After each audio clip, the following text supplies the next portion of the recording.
are plummeting in the U.S. and throughout the West. Meanwhile, at certain wealthy high schools, upwards of 1 in 3 students says a learning disability means he needs to take extra time on the SAT. Congressional Democrats try to make former pediatric neurosurgeon and current HUD Secretary Ben Carson look like an idiot. CNN's Allison Camerata accidentally makes Democrat presidential candidate Kamala Harris look like an idiot, and hippies can now legally compost their dead in the state of Washington. We will ask the question on everyone's mind. Is everyone getting stupider? I'm Michael Knowles, and this is The Michael Knowles Show.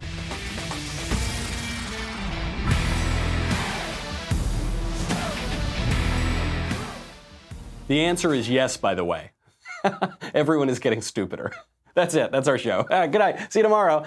We have a crisis of intelligence happening, not just in the United States, but around the West. We will examine why that is happening and how we can try to fix it before it's too late. But first, support for The Michael Knowles Show comes from our friends at Rocket Mortgage by Quicken Loans. Finding the right house isn't easy, but finding the right mortgage can be. We talked yesterday about how millennials don't want to grow up. A lot of them aren't buying houses. This is a step into adulthood, and Rocket Mortgage is doing more to help you understand the home buying process so you can get exactly what you need. Because it's not just a mortgage, it is your mortgage, and they found a better way. Their team of mortgage experts is obsessed with finding a better way, which means that their number one goal is to make the home buying process smoother for you. I know, I've looked at a lot of homes. Buying a home can be really miserable.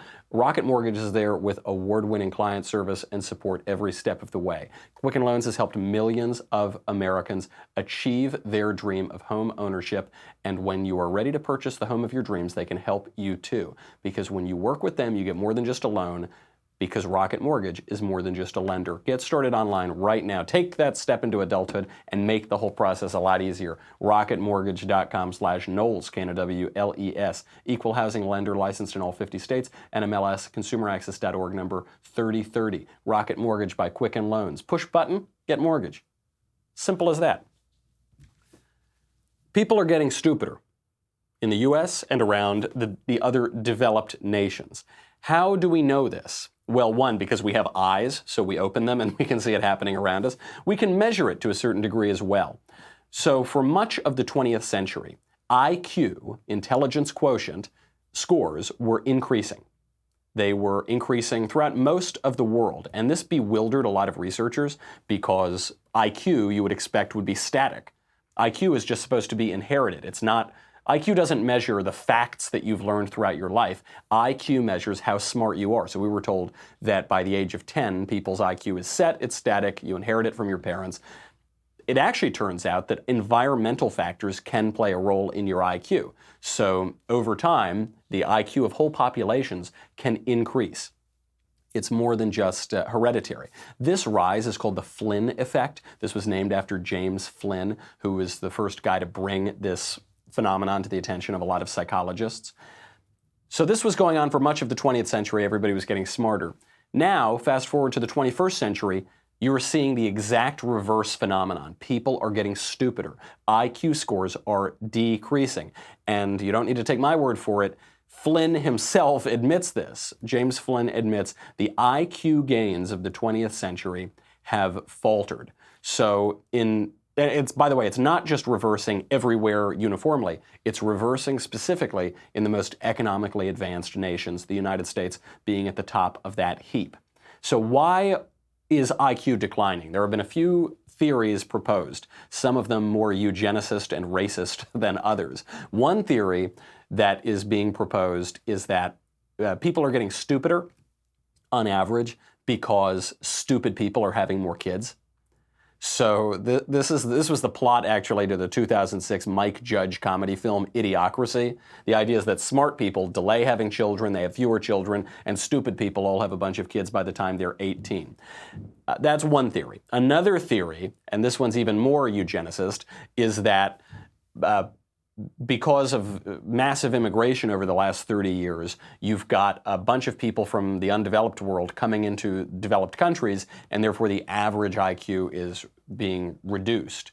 So the theory here is that you flood your country with stupid people, and on average, your nation gets stupider. Again, a little bit on the more racially provocative side. Turns out neither of those theories are true. So a 2018 study came out of Norway that shot them down. It showed that IQ is not just dropping across all of society uniformly, or on average, it's dropping specifically within individual families. So over the course of generations, within the same family, IQ is dropping. That takes out the possibility that it's just stupid people having more kids, and it takes out the possibility that you can blame immigrants from poor countries for the average intelligence going down. So why is it really happening? One theory, the theory that seems to me pretty likely, is the internet. So now, because we have the sum total of human knowledge, allegedly, in our pockets, we don't need to memorize anything. We don't need to really study anything.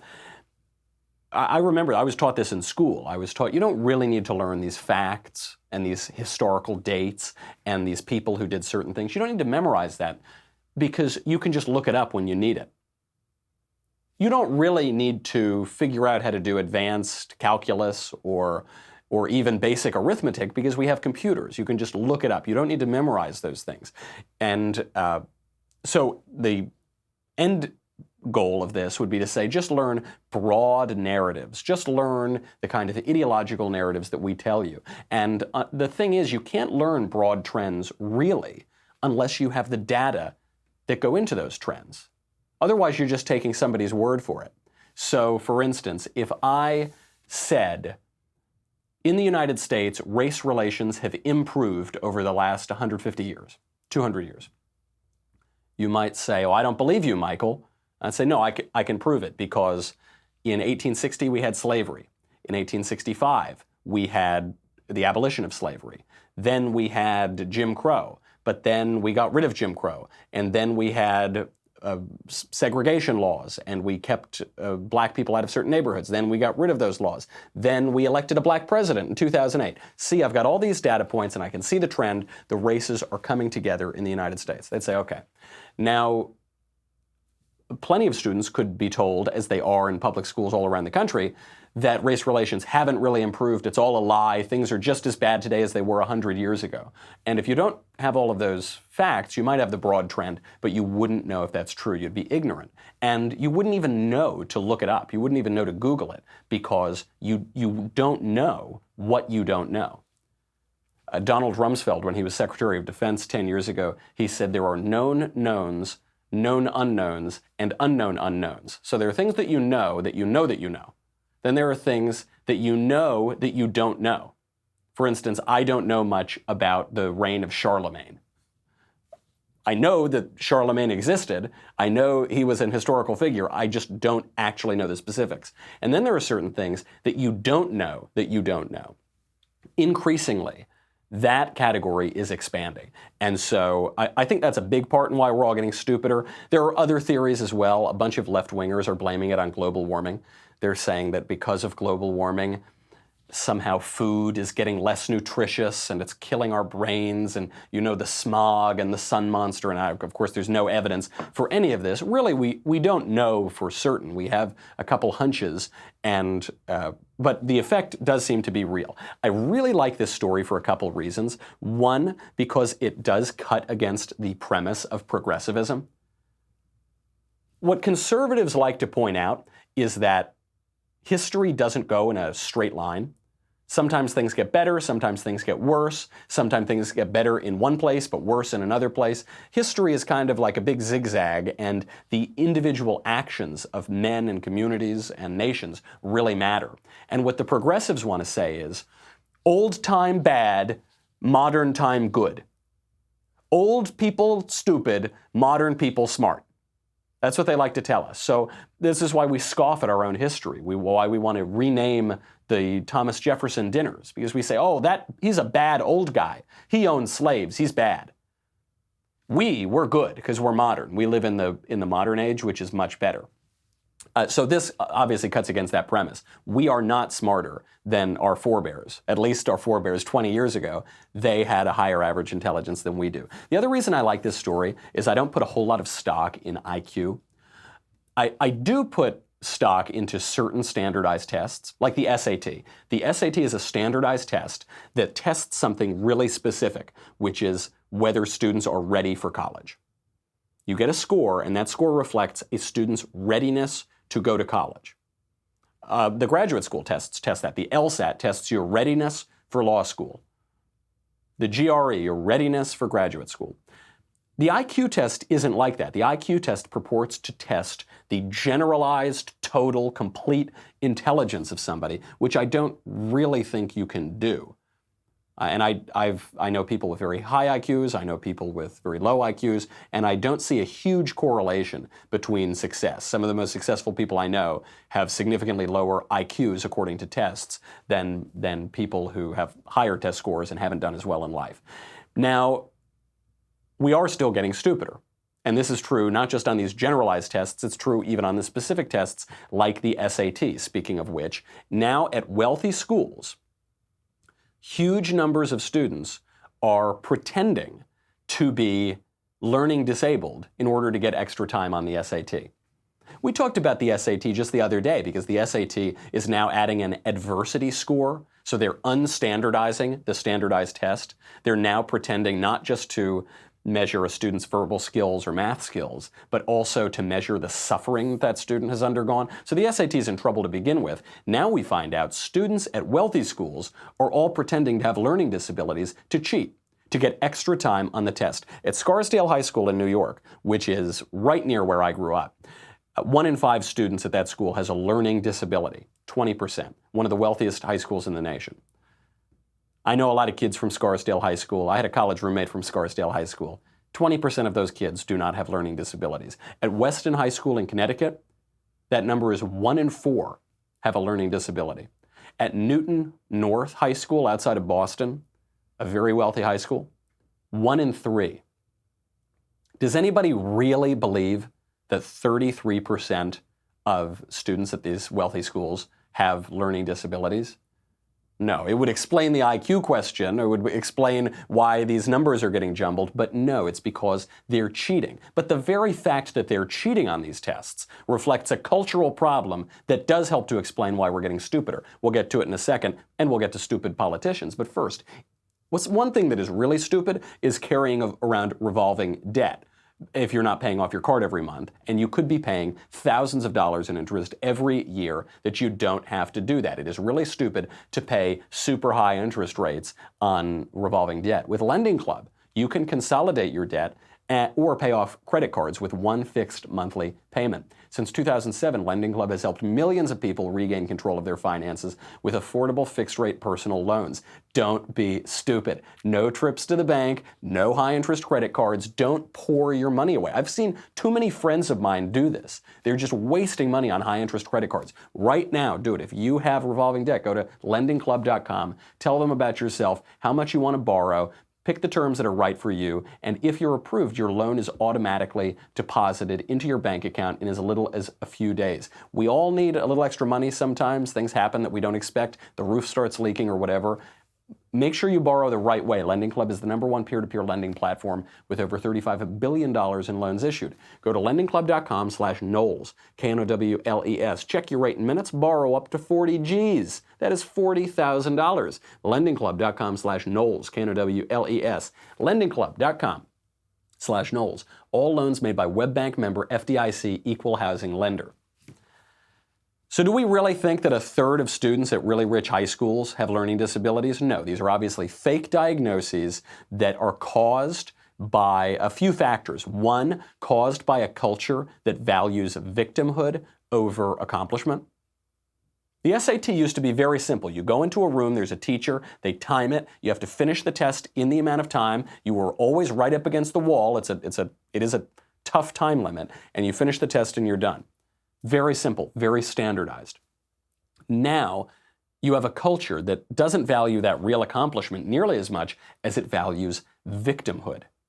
Ironically, victimhood has become a privilege. If you can pass yourself off as a victim, as some aggrieved group, as someone with a learning disability, even if you don't have one, then you get the privilege of extra time on the test, and you get to cheat, and you get an unfair advantage over all of your classmates. So it's a bad thing in our society that students would do this, that students would be willing to cheat on these exams. But it's even worse that their parents are letting them do it. Their parents are encouraging them.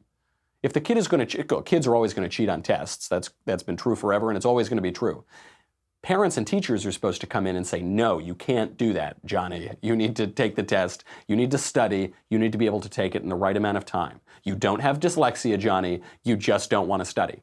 And the parents aren't doing that now. The parents are encouraging their kids to cheat. They're losing their scruples. They're losing their moral foundation. And why? Because this is being caused by a culture that values college degrees over education itself. Right? We talked yesterday about the millennials. The millennials are doing awful on every measure. They're poor, they have a ton of debt, they don't get married, they don't have kids, they don't have houses. The one area where they're allegedly doing well is education, because they all have a lot of fancy college degrees. Except they don't know that much. When you actually test their intelligence, when you actually test their knowledge, they score worse than other generations. We talk about all the time how the left likes the appearance of the thing, but not the essence of the thing. They like the appearance, but not the reality. So they want to eat vegan bacon. They want to drink decaf coffee. Very bad idea in the long run, because you can get a fancy degree. But if it doesn't actually reflect what you're learning, that's going to hurt you and your society in the long term. According to MarketWatch, 9 out of 10 new jobs go to college graduates. And why is that? In part, it's because so many more people are going to college. But does that really reflect a student's education? Does that really reflect what a student knows? No. As the we've got a lot of studies of this. We know that students are learning less than they have in the past. We know that in some cases, students are graduating from college knowing less than they knew going into college.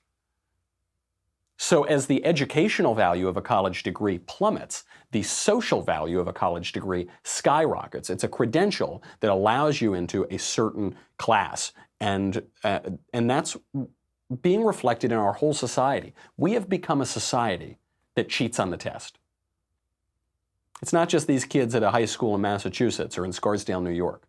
We as a society cheat on the test. We just get shuffled along from grade to grade, from year to year, without actually doing the things that all of that shuffling used to signify. When you graduated from high school, that used to mean something. Now it means much less. And now, actually, we've gotten so stupid, we can't even recognize the difference between real intelligence and bloviating. And this has never been clearer than in congressional testimony yesterday. You had congressional Democrats interviewing Ben Carson, the current Secretary of Housing and Urban Development, former presidential candidate, and former pediatric neurosurgeon, one of the smartest guys in this entire country. Ben Carson was the first guy to separate conjoined twins, conjoined at the head. This guy is super duper sharp. And you've got these congressional Democrats interviewing him, and the videos went all around the internet trying to portray the Democrats as really smart and Ben Carson as an idiot. How did they do it? Because the video was pretty effective. Here's how. I'd also like you to get back to me, if you don't mind, to explain the disparity in REO rates. Do you know what an REO is? An Oreo? No, not an Oreo. An REO. REO. Real estate? What's the O stand for? Organization? Owned. Real estate owned. That's what happens when a property goes to foreclosure. We call it an REO. You're good. You got him. You got him. First of all, I love Ben Carson's answer here. They're trying to make fun of him for this answer, but he's obviously joking. Because she sets it up. This is the classic example of a gotcha question. We're talking about housing and urban development. She goes in and she finds this really specific jargony term, and she doesn't ask him a question about it. Notice the way she phrases it. She starts to say, I want to ask you about REOs. But then she doesn't ask him a question about REOs. She just says, do you know what an REO is? Ben Carson, so thanks for coming here. Do you know what the capital of Thailand is? Go, haha, you don't, you're an idiot.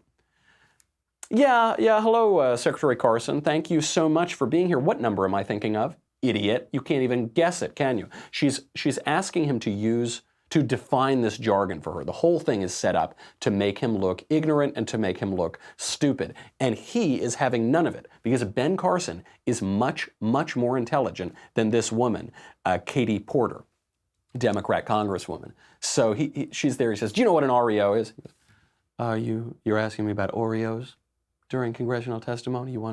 No, not Oreos, REOs. I don't know. It's some stupid jargon that has to do with real estate.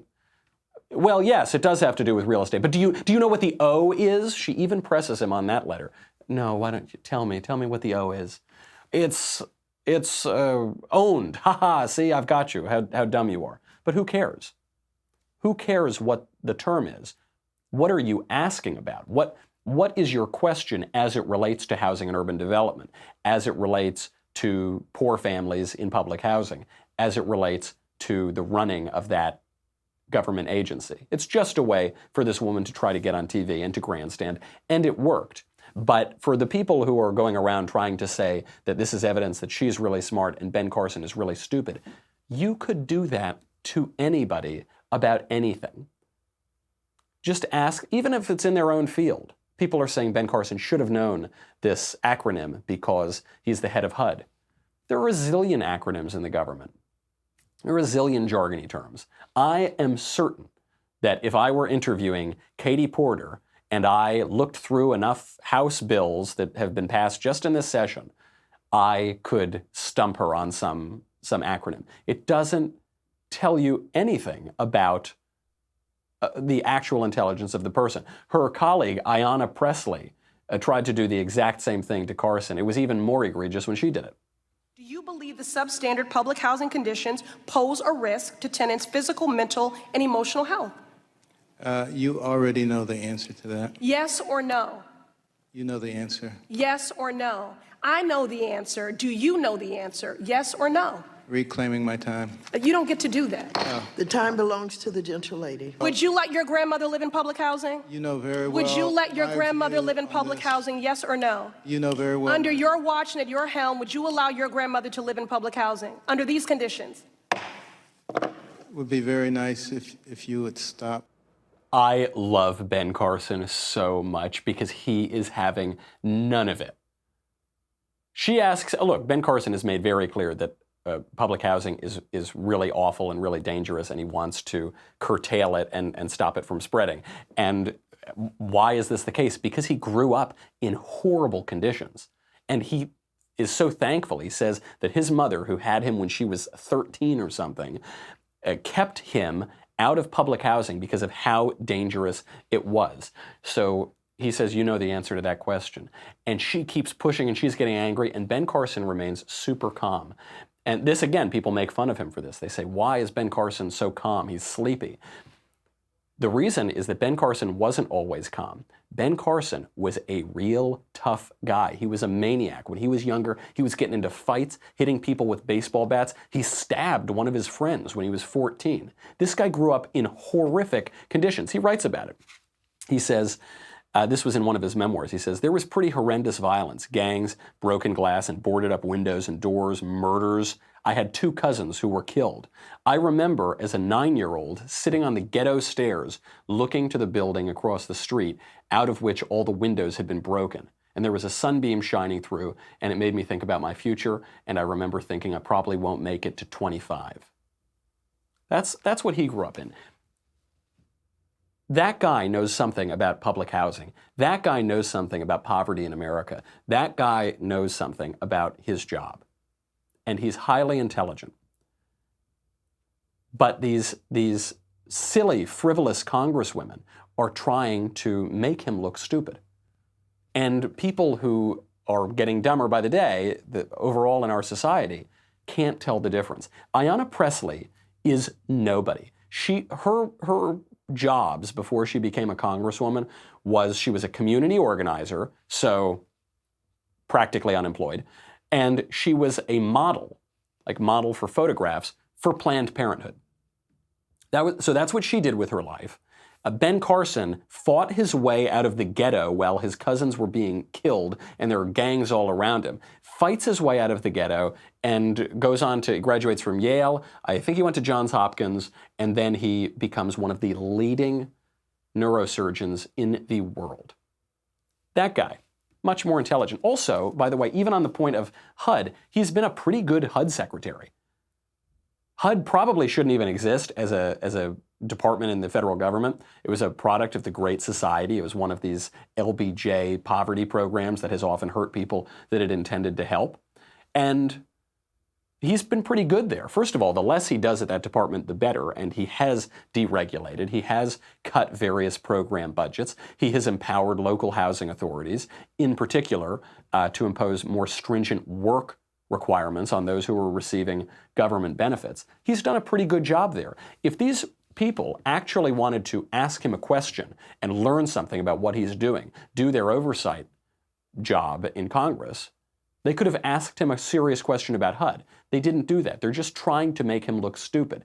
And we are not even able to understand the difference between those things. Now, there's another, even better video of a politician accidentally looking stupid that was going around CNN. We'll get to that in a second. Then we'll talk about how a presidential candidate for the Democrats and the governor of Washington is allowing hippies to compost their dead. And I think come to the final answer on why we're getting dimmer and dumber as a society.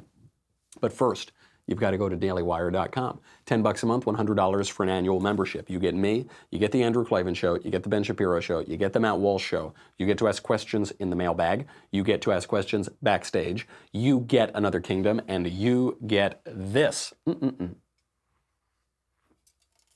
Oh, that's good. That tastes like Oreos. That's got that delicious Oreo taste as the left screams and yells and cries. Go to dailywire.com. We'll be right back with a lot more.